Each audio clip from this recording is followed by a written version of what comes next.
said from the very start, if they can do it to me, they can absolutely do it to you. I'm joined by Toby Young, General Secretary of the Free Speech Union, and somebody who was debanked by PayPal not all that long ago, but you managed to win that battle.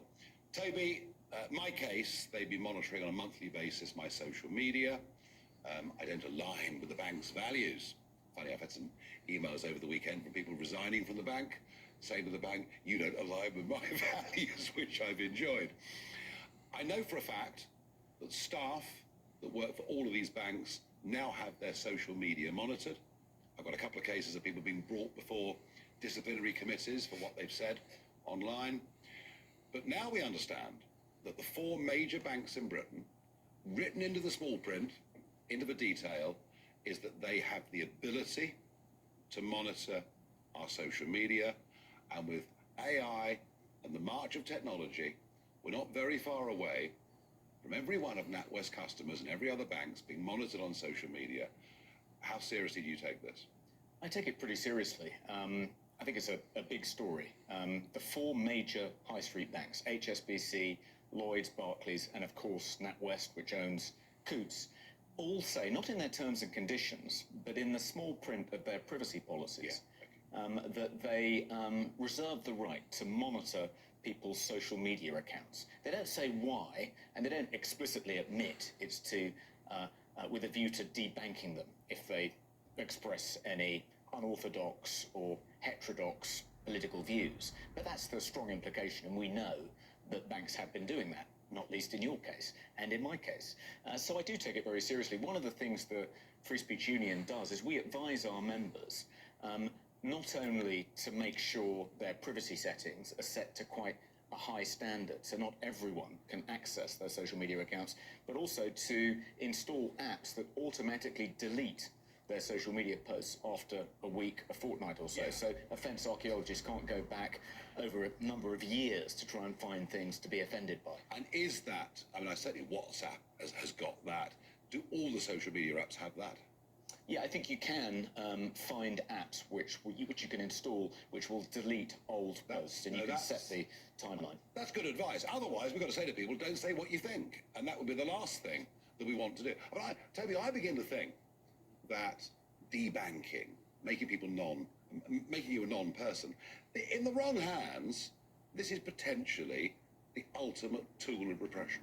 It really is. I mean, it's, as I think we discussed when I was last on your show, it's the emergence of a Chinese-style social credit system in Britain. And what that means is, I mean, in communist China, if you say something that offends the ruling party, you can lose access to your bank accounts. And, you know, in an increasingly cashless society, that's a very powerful tool of censorship. It's a brutal and effective tool. If you can't buy groceries, if you can't pay your rent, if you can't get another bank account, if you're debanked by NatWest, then you really are stymied. So it has an enormously chilling effect on free speech. So it's really deeply worrying. And when the Free Speech Union were debanked by PayPal back in September of last year, we immediately approached the government, Andrew Griffith, who you rightly praised earlier. He's doing a good job, isn't he? He's doing a good job, yeah. We told him what had happened to us. He said, the best thing you can do is to submit evidence to the Treasury, demonstrating how widespread this is. We had plenty of cases, people we were looking after, it had happened. It hadn't just happened to us. So we submitted reams of evidence to the Treasury, and it was partly because of that now the government is changing the payment regulations to make it harder for banks to debank people. It won't make it impossible. I mean, what it said is you have to disclose why you're debanking people, and you're not supposed to discriminate against people for their perfectly lawful political beliefs. But the banks, of course, won't always honestly disclose why they've debanked people, as you found out in your own case, which is why, Although what I have learned, you know, if I'd sat here with you 2 months ago and we talked about subject access requests, I wouldn't have had the foggiest idea of what they were. And I now realise it's a powerful tool. Yeah, on the Free Speech Union's website, we've just created some FAQs about what to do if you're debanked, including how to submit an SAR request and a template SAR letter that people can copy and paste and send to their banks if they're debanked. No, well, that's very, very important. I mean, trouble is, though, isn't it? We've all signed up to this privacy policy. So we've given them automatically the right to monitor our social media accounts, which they can do very easily using keywords. Yeah. How do we turn this back? I think, well, One of the reasons Coots justified debanking you was because you supposedly posed a reputational risk to Coots. Oh, yeah. Oh, they bank mafia gangsters and goodness knows who else. But they did say if I had lots of money, that would still be okay. That's the morality of Coots, isn't it?